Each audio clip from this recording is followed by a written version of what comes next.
कहानी शुरू होती है एक ऐसे व्यक्ति से जो सामान्य नहीं है। वह एक साधारण रिसर्चर नहीं, बल्कि उन रहस्यों का पीछा करने वाला है जिनसे लोग अक्सर दूर भागते हैं। उसका नाम अजय एक व्लॉगर और रिसर्चर है जिसने अपनी जिंदगी का एक ही मकसद बना लिया है, भारत के उन खौफनाक और अनसुलझे स्थानों का सच दुनिया के सामने लाना जिनसे जुड़े किस्से आज भी लोगों को सिहराते हैं। आज वह पहुंचा है एक ऐसे स्थान पर जिसे खुद समय ने भी वीरान छोड़ दिया। भानगढ़ का किला रात का समय है, चारों तरफ घनी चुप्पी पसरी हुई है। दूर पहाड़ियों के बीच खड़ा भानगढ़ का किला मानो उसे पुकार रहा हो। हर कोई इस किले के श्राप और तांत्रिक के काले जादू से डरा हुआ है, लेकिन अजय के लिए यही डर सबसे बड़ी चुनौती है। भानगढ़ का ये किला एक समय पर शान का प्रतीक था। राजा भगवंत दास ने इसे अपनी शक्ति और समृद्धि का प्रतीक बनाया था, लेकिन किले की असली कहानी सिर्फ उसकी दीवारों में नहीं बल्कि उन राजों में छुपी है जो कभी दिन की रोशनी नहीं देख सके।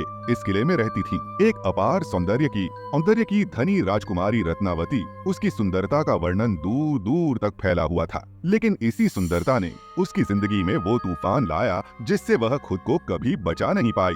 एक तांत्रिक जिसका नाम सिंधिया था, राजकुमारी से बेइंतहा प्रेम करता था, लेकिन उसका इरादा पवित्र नहीं था। वह अपनी काली विद्या के बल पर राजकुमारी को वश में करना चाहता था। कहते हैं उसने एक जादुई इत्र तैयार किया जिससे राजकुमारी को मोहित किया जा सके, लेकिन राजकुमारी ने उसकी चाल को भांप लिया और उसने वो इत्र एक पत्थर पर फेंक दिया। वही पत्थर उस तांत्रिक पर गिरा और सिंधिया की वहीं मौत हो गई। लेकिन मरते समय सिंधिया ने एक भयानक श्राप दिया, इस किले की मिट्टी पर फिर कभी कोई खुशहाली नहीं आएगी। उसने किले और पूरे भानगढ़ को श्राप दे दिया कि यहाँ रहने वाले सभी लोग दर्दनाक मौत मरेंगे और यह स्थान हमेशा के लिए वीरान हो जाएगा। राजा भगवंत दास, राजकुमारी रत्नावती और पूरी प्रजातांत्रिक के इस श्राप का शिकार हो गए। एक दिन में समृद्ध भानगढ़ एक ही रात में खंडहर में तब्दील हो गया। अब सैकड़ों साल बीत चुके हैं, लेकिन कहते हैं तांत्रिक का श्राप आज भी इस किले की हवाओं में घुला हुआ है। यहाँ की दीवारें उस दर्द और डर की गवाह हैं